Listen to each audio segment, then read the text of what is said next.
Hello, and welcome to Talk Relationship to Me, the show that explores some of the most important relationship topics. I'm Dr. Elana Hoffman. As a clinical psychologist, I focus on all things relationships, from dating to sex to long-term relationships to divorce. I cover it all. I use my professional lens as a psychologist as well as lived experience to cover these topics. Do you need to talk relationships? You're in the right place.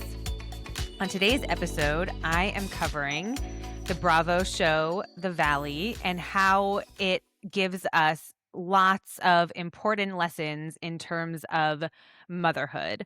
So that's what I'm talking about today, what it can teach us about parenting and motherhood. It can teach us lots of things about lots of different relationships, but in honor of Mother's Day, which was yesterday, happy belated Mother's Day to everyone.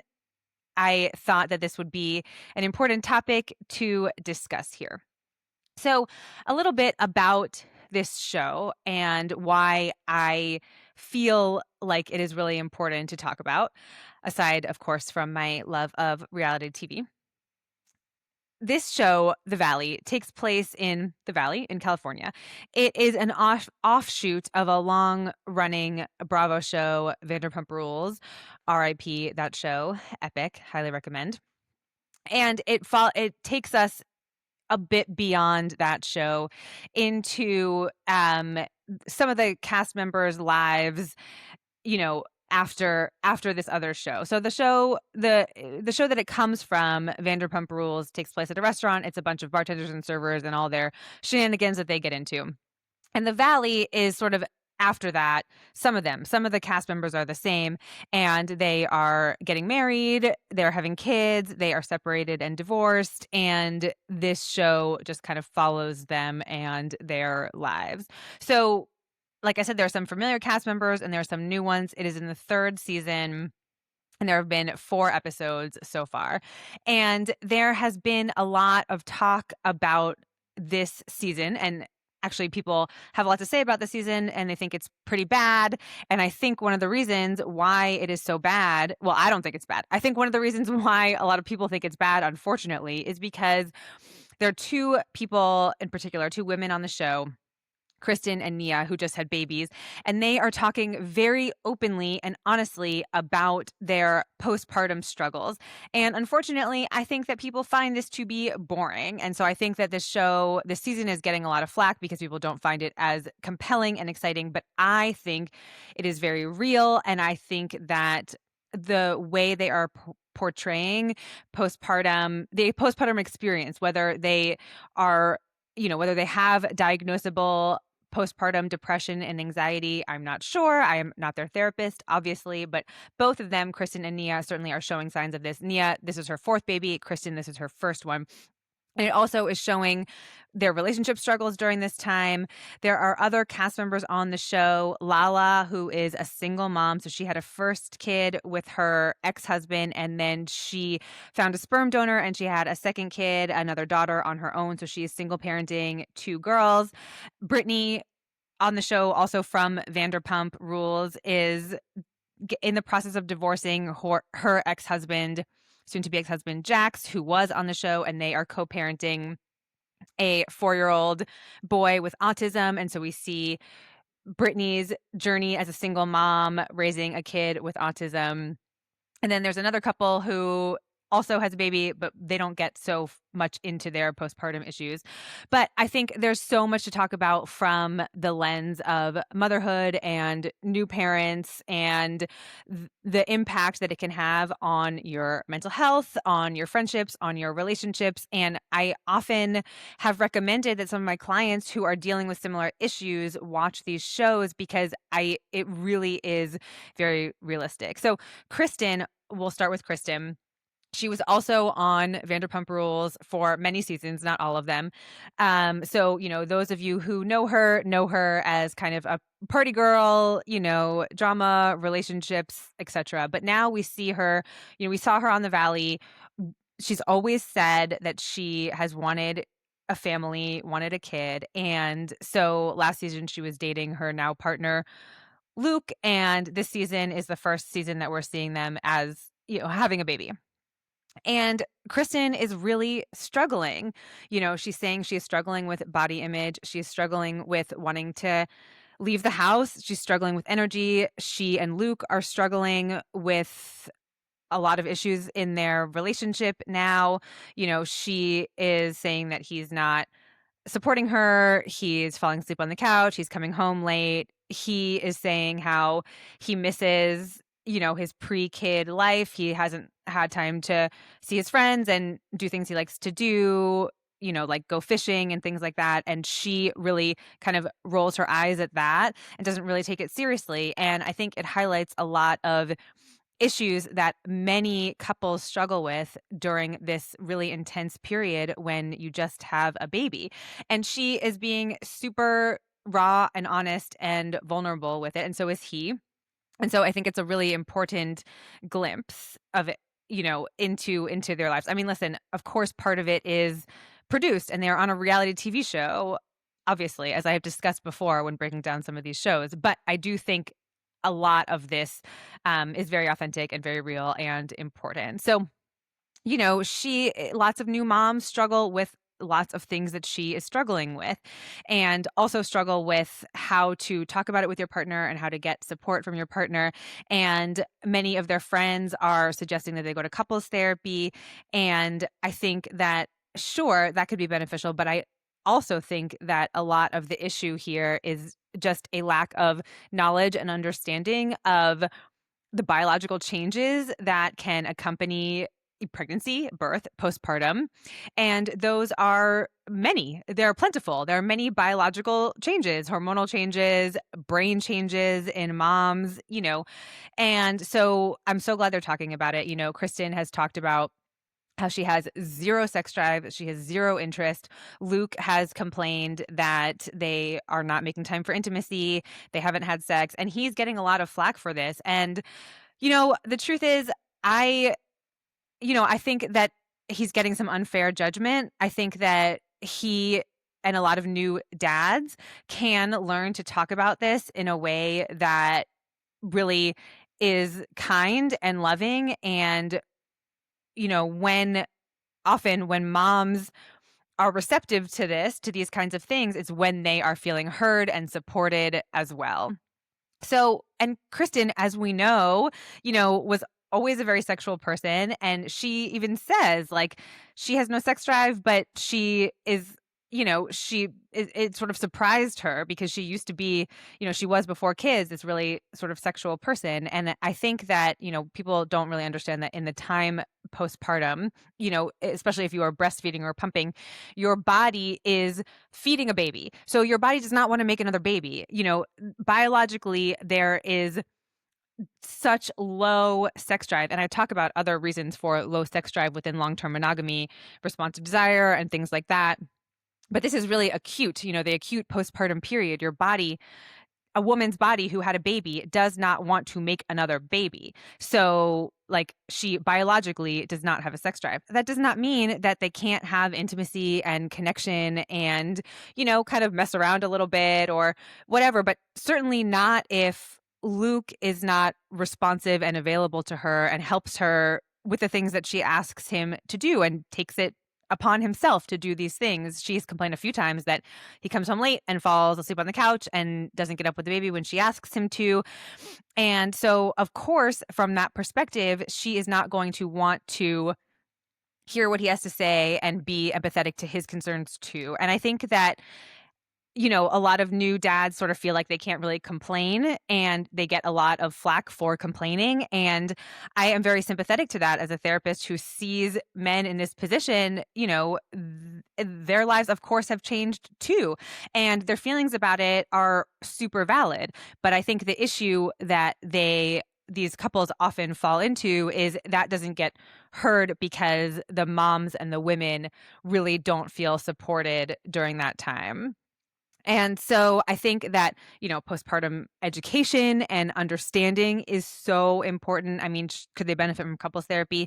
Maybe, if it's a very good couples therapist and if it's someone who really explains these things to both of them and, they can kind of get on the same page with it and really understand and empathize with each other, then sure. But a lot of couples therapy, when I see couples who have young kids and postpartum is focused on, kind of this education piece about what is going on. And that can be very helpful when people are receptive. So, I think that is something that's really important.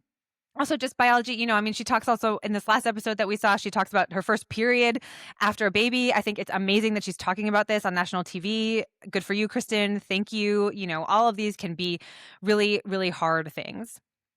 And now Danny and Nia are on their fourth kid, and they just moved to an area that I don't remember, that is sort of north of where all their friends are, and sort of this joke that they're so far away. But Nia kind of talks about how isolated she feels, how alone she feels, how traffic to get to see her friends, is really impossible. And they very much wanted another kid. And so she says, I know I wanted this, but it doesn't mean it's not hard. And, they have 4 kids under 4 now. And the newest, small baby is 3 months as we're watching this. And so she really owns that difficulty. And she really says, even though I wanted this, it doesn't mean it's not hard. And we see their struggles too. We see their struggles not having time together. On this last episode, they the whole group of them took a trip to San Diego. And Nia and Danny had really precious kid-free time, and Nia makes these bids for connection around being kid-free. A bid for connection is really just what it sounds like, an attempt to connect with your partner. And she says, hey, they're at this amusement park. She says, hey, let's go ride the roller coaster. Let's go do this. And Danny is kind of short with her and a bit dismissive. At least that's what we see in terms of, the editing and everything like that. And he kind of brushes her off a little bit, and she's trying to be, playful and affectionate. And he's kind of, he seems to be in a bad mood. He's just not really attentive to her with that.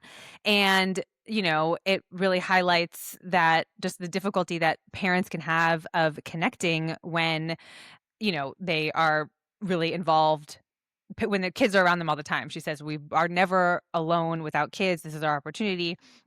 And then Danny basically makes a comment about how he wants to have sex later that night. And she says, no, the baby's going to be in the room. And they sort of get into a little tiff about it. But again, Danny, you cannot expect Nia to be receptive to sexual advances if you are not receptive to her emotional advances, and bids for connection during the day. I have a whole episode on foreplay and what it is and what it isn't. And this is foreplay in the sense of emotional connection, attention, intimacy, validation, all throughout the day. So, Danny cannot expect to be cold and kind of turn away from Nia, and then later, when the baby's asleep, try to have sex with her. That probably is not going to go well. But if he had made the time and the space, there was also this scene where she was holding the baby and she was trying to eat, and she asked him to take the baby, and he said no. And so if she is not feeling like she can count on you to be there for instrumental support, like literally holding a baby or putting baby down or carrying the bags, there are a few moments that we see where she asks him to take the diaper bag or the stroller or whatever it is. And so if he can't do that, provide that instrumental and emotional support throughout the day, then of course he cannot expect her to be receptive physically later on. And so, I think this highlights just how hard it is. I mean, this is really real. I see this stuff all the time in my office. And I think, again, it's great that it is being showed on national TV. And I really do encourage, if you are at this time in your life or someone who is, to watch this season. You don't have to start at the beginning, but this really does show the difficulty. And then we have Brittany and Lala, who are single parenting. Oh, and Michelle. Michelle and Jesse also are a couple on the show. Well, they are divorced now, but they are co-parenting a daughter. So, it really is a good insight into lots of different forms of parenting. But she talks about how she recently lost her mom, and she's navigating grief, and she's navigating single parenting and co-parenting. And we're really seeing her kind of figure it out in that sense. And we are seeing Brittany, single parent. Also, there's this really heartwarming scene where she takes us into her son's, sensory room, and she really is focused on his treatment, occupational therapy and stuff like that. And she really is very peaceful and happy, and she talks about that. She talks about how she's really thriving as a single mom. And there's this conversation in this last episode where a bunch of them who are divorced are sort of sitting around. There's another cast member, Tom, who's new to this season, but he was on Vanderpump Rules, so we know him well, and we saw his relationship, and we saw his marriage. We saw his marriage fall apart.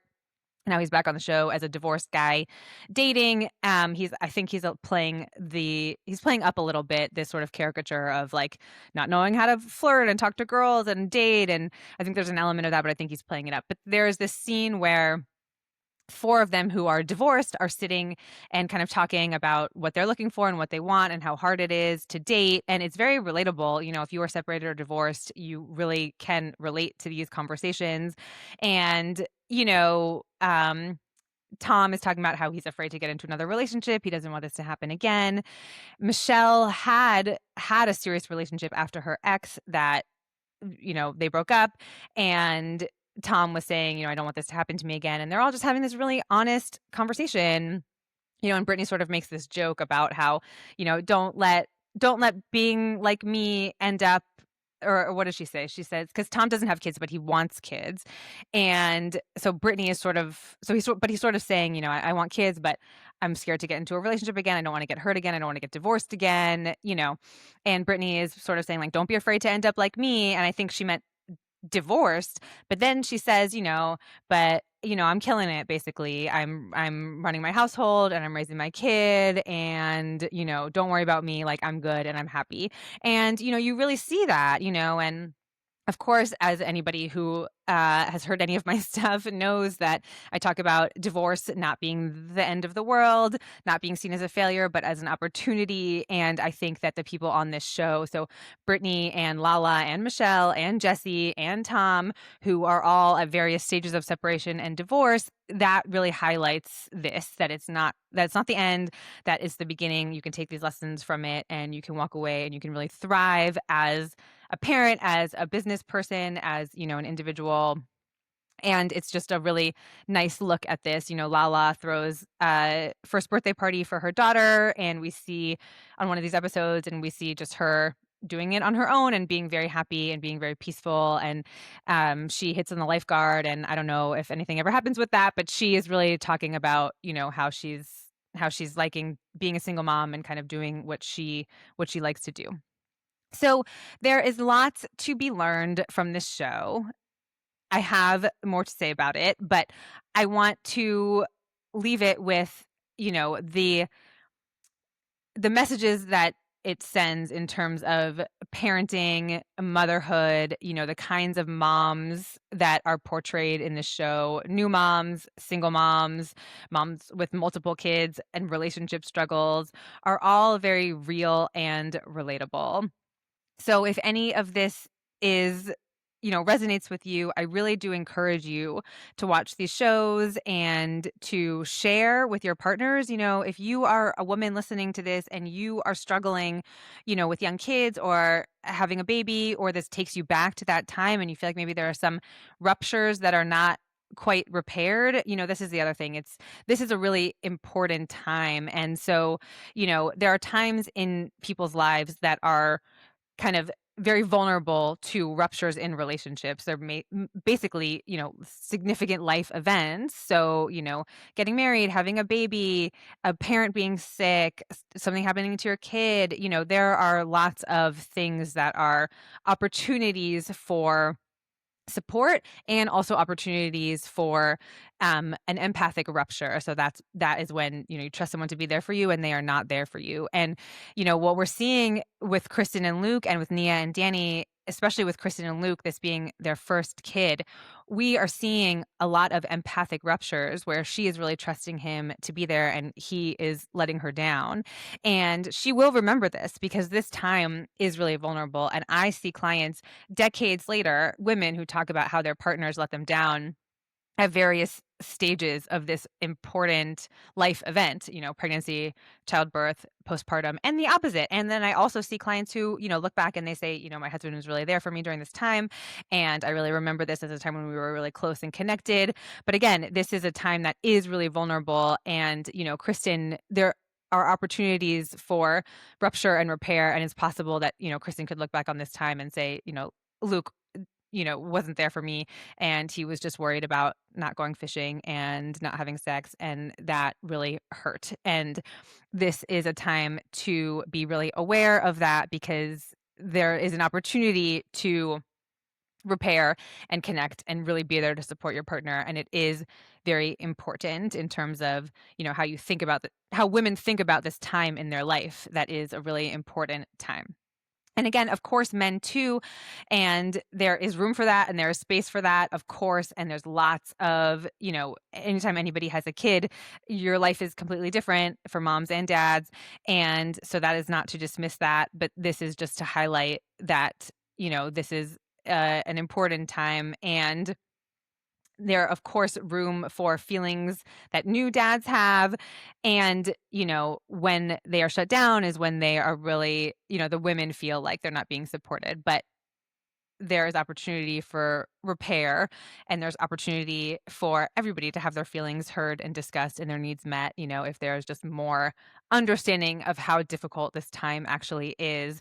And again, I really appreciate everybody who's, kind of living out loud here and putting this out there so that people really can understand this and maybe learn from it, and take it into their own lives. So thank you so much for listening to this episode. Happy belated Mother's Day. Again, motherhood is amazing and hard, and everybody who hears this is doing great. This has been Talk Relationship to Me, produced by Peach Island Productions. I'm Dr. Elana Hoffman. If you have a question about relationships, I'd love to hear from you.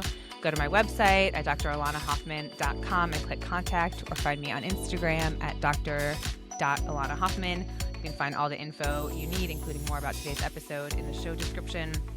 And if you have questions or comments about today's episode, I would love to hear from you. You could inspire a podcast topic.